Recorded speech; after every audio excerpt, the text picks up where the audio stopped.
Hi, my name is Diego Mendez. I'm a bankruptcy attorney here in Miami, Florida. I'm here to talk to you a little bit about the pros and cons of mortgage forbearances, specifically what happens at the end of a mortgage forbearance and how you can protect yourself from the bank and from other aspects of the program. If you saw my last video, which goes into some general detail about mortgage forbearance, this video will be more specific about that last aspect. As a recap, the government passed the CARES Act, which gives government-backed mortgage companies a directive to allow their customers to ask for a 180-day forbearance. This means that if you have a mortgage with Fannie Mae, Freddie Mac, FHA, the Veterans Administration, then you can ask for a 180-day forbearance and not pay your mortgage for that period of time. The CARES Act does not apply to non-government-backed mortgages.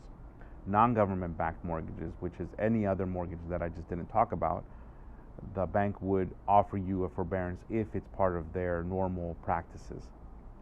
But the forbearance, regardless if you get a forbearance through the government act or through your bank, which is a private entity, the same concepts apply. Now, the CARES Act does not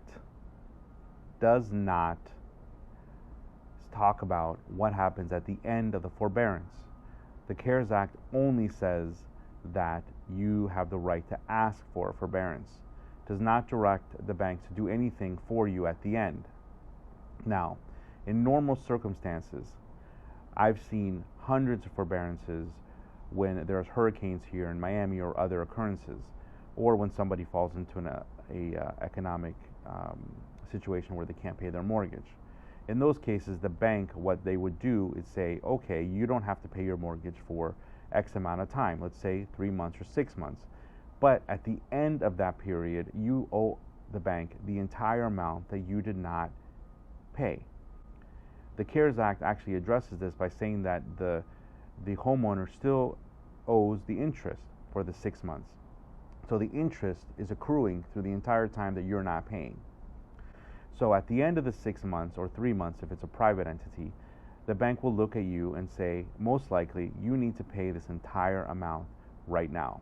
Now, I've seen forbearance programs that what the bank will do is say, you have 12 months to pay us back the 6 months that you didn't pay, or something along those lines. So that means, let's say that your mortgage payment was $2,000 a month. For 6 months, that's $12,000 plus the 7th month, which is $14,000. So they'll say to you, okay, we'll take the 12 months and spread it over a year. So now your mortgage payment is $3,000 a month. Now, I'm not saying that's what's going to happen. I'm saying I've seen that in other circumstances unrelated to the coronavirus. Now, more likely, the bank will say you owe us the entire amount.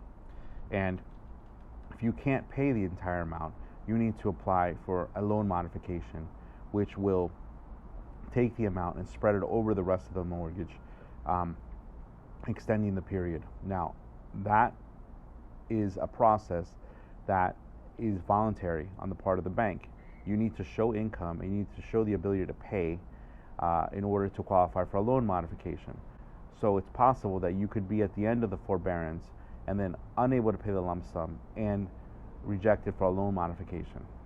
That is something that I've seen time and time again with different clients who walk into my office with a very similar situation.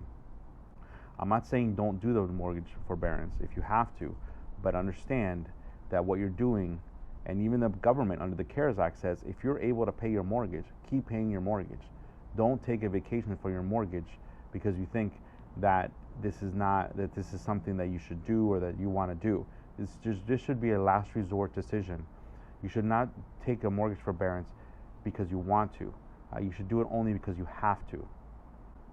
So, if you're in a situation that at the end of the forbearance you are unable to pay your mortgage, there is an opportunity through a Chapter 13 bankruptcy to take all of the amounts that you owe the bank at that period, whatever it is, and spread it out over 36 or 60 months. Obviously, there are things that need to happen, and not every case is different.